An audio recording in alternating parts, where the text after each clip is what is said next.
DRV news में आप सभी का स्वागत है। मैं हूं सैयद सलमान और आज हम बात करेंगे एक ऐसे विषय की जो पूरे देश में चर्चा का विषय बना हुआ है, लेकिन बात उस चर्चा पर इसलिए ज़रूरी है क्योंकि ये विषय ही बड़ा गंभीर है।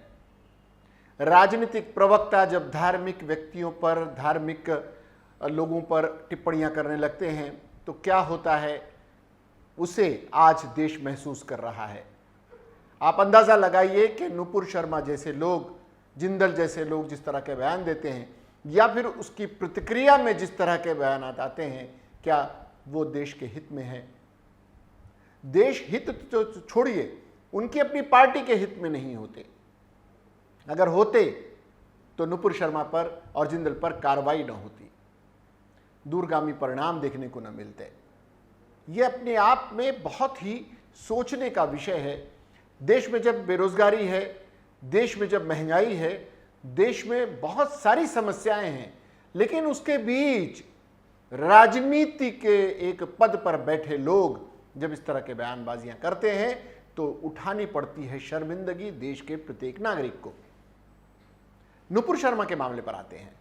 ये नुपुर शर्मा को जिस तरह पार्टी ने निलंबित किया और निष्कासित किया, फिर उन्हें उन पर कार्रवाई हुई है पार्टी लेवल पर, प्रतिक्रिया स्वरूप लोग खुश तो हो रहे हैं, लेकिन अघोषित रूप से नुपुर शर्मा नाम की ये महिला लोगों के और भी चर्चा में आ गई है।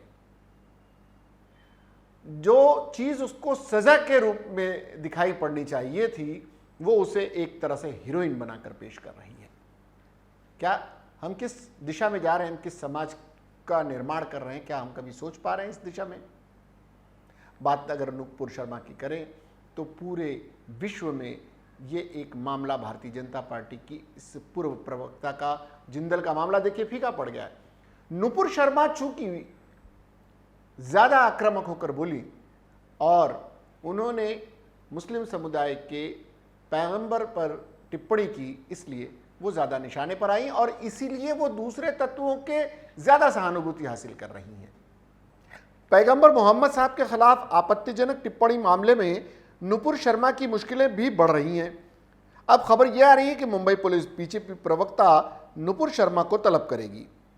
एक टीवी डिबेट के दौरान नुपुर शर्मा ने कथित तौर पर पैगंबर मोहम्मद साहब के खिलाफ टिप्पणी की थी, जिसको लेकर दुनिया के कई इस्लामिक देश भारत की निंदा कर रहे हैं। बीजेपी ने नुपुर शर्मा को पार्टी की प्राथमिक सदस्यता से निलंबित भी कर दिया है। मुंबई के पुलिस आयुक्त तो संजय पांडे ने मीडिया को यह भी बताया है कि नुपुर शर्मा के खिलाफ पायधुनी पुलिस स्टेशन में पहले से ही शिकायत दर्ज है। पुलिस अब उनके कानूनन उन्हें तलब कर उनका बयान दर्ज कराएगी। मुंबई पुलिस ने 28 मई को तत्कालीन भाजपा प्रवक्ता नुपुर शर्मा के खिलाफ मुस्लिम संगठन रजा अकादमी के पदाधिकारियों की शिकायत पर मामला दर्ज किया था और इस बहस के दौरान हुआ यह था कि पैगंबर मोहम्मद साहब के खिलाफ कथित रूप से आपत्तिजनक टिप्पणी की थी नुपुर शर्मा ने और इसीलिए नुपुर शर्मा के खिलाफ मामला दर्ज किया गया।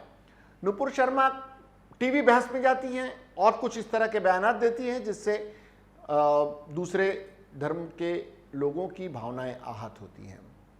आप गए हैं राजनीति पर बयान देने, आप राजनीतिक बयानबाजियों में जितना भी मर्जी आए एक दूसरे के खिलाफ बोलिए, लेकिन धर्म को लेकर इस तरह की टिप्पणियां जायज़ नहीं है। ये सिर्फ नुपुर शर्मा के लिए नहीं कह रहे, ये दूसरे तरफ के लोगों के लिए भी कह रहे हैं जो अन्य धर्मावलंबियों, हिंदू भाइयों के धर्मों पर भी इस तरह की अगर टिप्पणी करते हैं तो ये गलत है। आप राजनीति में विरोध कीजिए, राजनीतिक विरोध के लिए किसी तरह का कोई अंकुश चलिए आप पर छोड़ा जाता है, आपसे हटाया जाता है। आपको जितना करना है कीजिए राजनीति, लेकिन धर्म के नाम पर जब करेंगे तो इसी तरह शर्मिंदगी का सामना करना पड़ेगा। पुलिस के मुताबिक नुपुर शर्मा पर आईपीसी की धारा 295A यानी किसी वर्ग की धार्मिक भावनाओं को जानबूझकर और दुर्भावनापूर्ण कृत्यों को जानबूझकर ठेस पहुंचाना या धार्मिक विश्वासों का अपमान करना, 153A दो समूहों के बीच दुश्मनी को बढ़ावा देना और 505 पार्ट 2 बयानबाजी को बढ़ावा देना के तहत आरोप लगाया गया है। हालांकि अभी यह विवाद खत्म नहीं हो रहा है। कतर, ईरान और कुवैत के बाद अब सऊदी अरब ने भी भारत की निंदा की है। किसके लिए? उस नुपुर शर्मा के लिए जो पैगंबर साहब के बारे में टिप्पणी करती है। नुपुर शर्मा भारत का प्रतिनिधित्व नहीं करती है, भारतीय जनता पार्टी का कर रही होती है, लेकिन भारत की निंदा करने का अवसर उन्होंने दिया। जिन देशों ने भारत के निंदा की है उन देशों की हमें भी निंदा करनी चाहिए, लेकिन मौका किसने दिया? नुपुर शर्मा जैसे लोगों ने।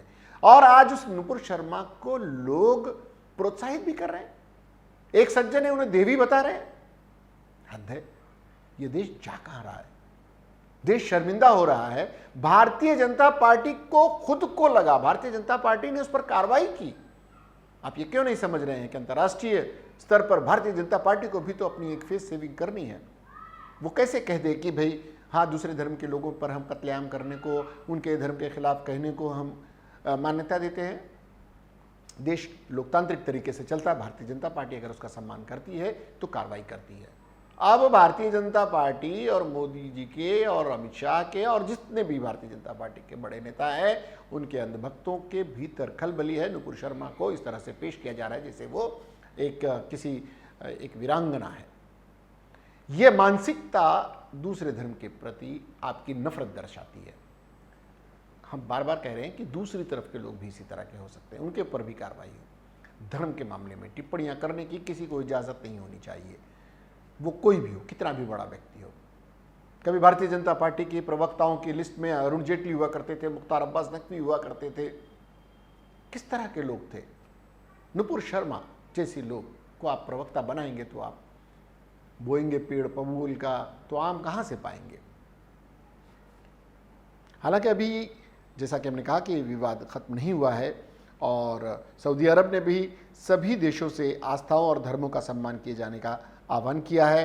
यह अजीब विडंबना है कि बहुलतावादी विचारधारा वाले भारत को सफाई देनी पड़ रही है, उसे नसीहतें मिल रही हैं जो अपने देश के सभी अल्पसंख्यकों के अधिकारों की संवैधानिक गारंटी देता है। इसकी वजह है सत्ताधारी बीजेपी के प्रवक्ताओं के वो अनर्गल बयान जिसमें मुस्लिमों की धार्मिक भावनाओं को ठेस पहुंची। इससे अंतर्राष्ट्रीय स्तर पर भारत की छवि को जबरदस्त आघात लगा। ऐसे बयानों से भारत को देश के बाहर शर्मिंदगी का सामना करना पड़ रहा है और आंतरिक सामाजिक ताने बाने को भी चोट पहुंच रही है। उनके बयान एक दूसरे में दूरियां पैदा कर रहे हैं, एक दूसरे के खिलाफ कर रहे हैं। इस तरह की बयानबाजियों पर फौरन विराम लगना चाहिए और समझना चाहिए कि देश अगर हमको विश्वगुरु बनना है तो ये टुच्चेगिरी से बाज आना चाहिए, इससे बाहर निकलना चाहिए, सकारात्मकता देश में फैलानी चाहिए।